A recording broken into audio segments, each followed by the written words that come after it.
Welcome, you guys. Welcome to Miss Chocolate's Conversations. Pull up. It is a crisp fall afternoon in NYC, and I'm here with you guys. I'm for it. Please, welcome to my. Actually, guys, have you guys at my workstation this morning. It's been a little while. I've got my favorite drink.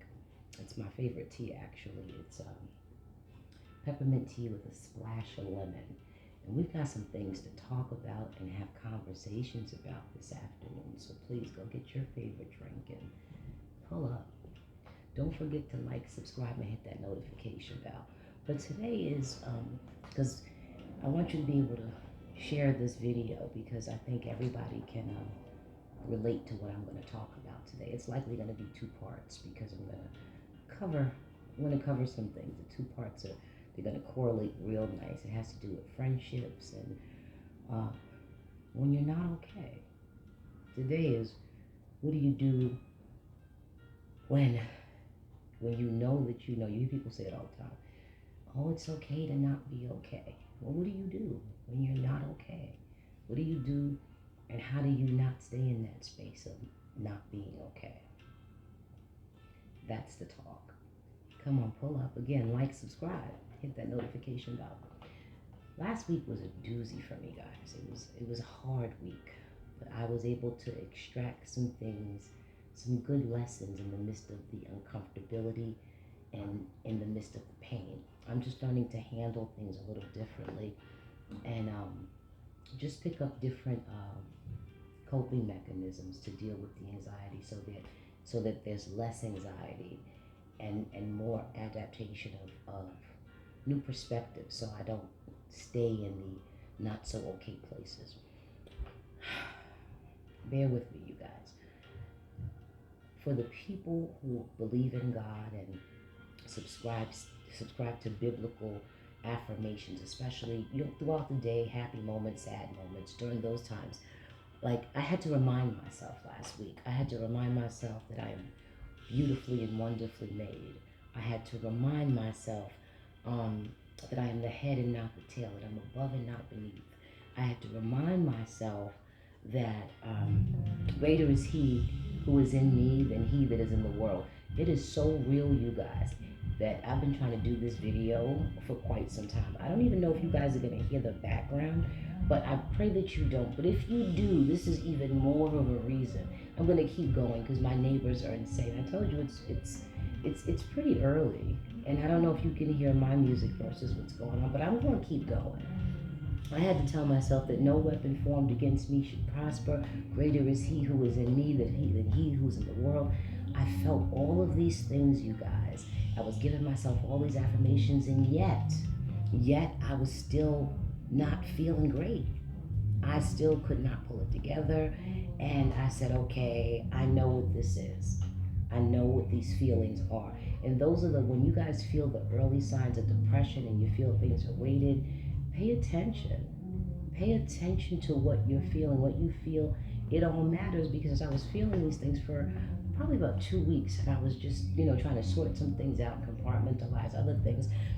That's when I knew. I said, you know what?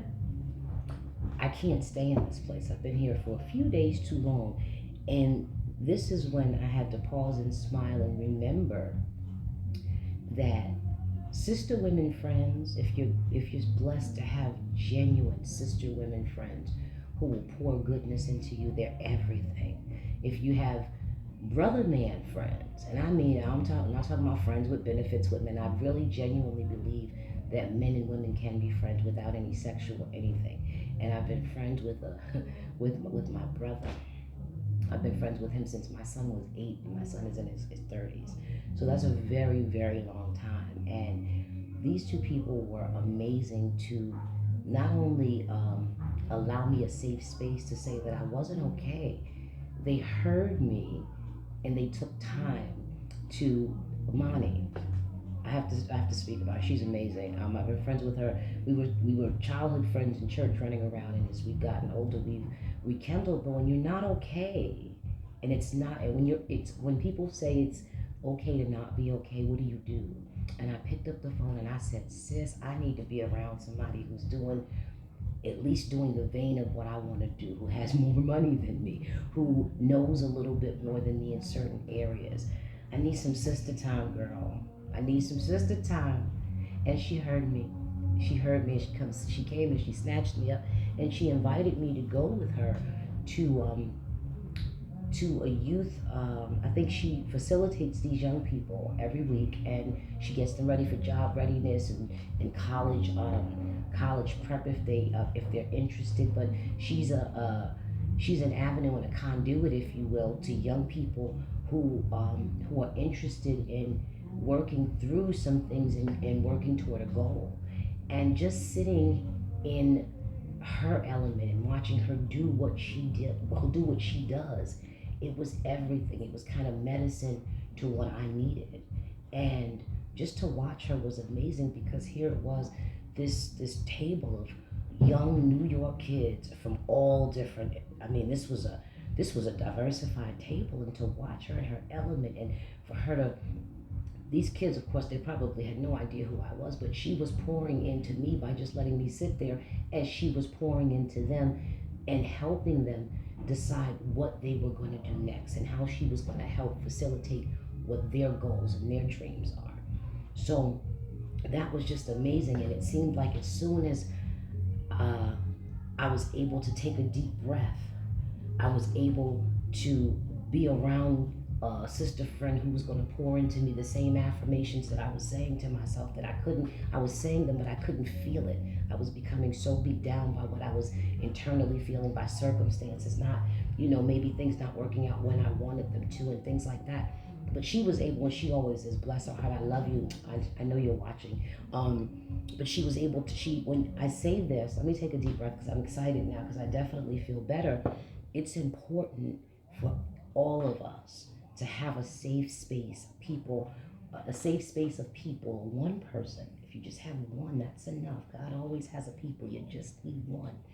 One person to say that it's okay for you to say you're not okay, because those people who are tender, who are genuine, who mean you good, those affirmations that I was telling myself of, I'm beautifully, wonderfully made, I'm the head and not the tail, above and not beneath, that greater is he who is in me than he who is in the world, and no weapon formed.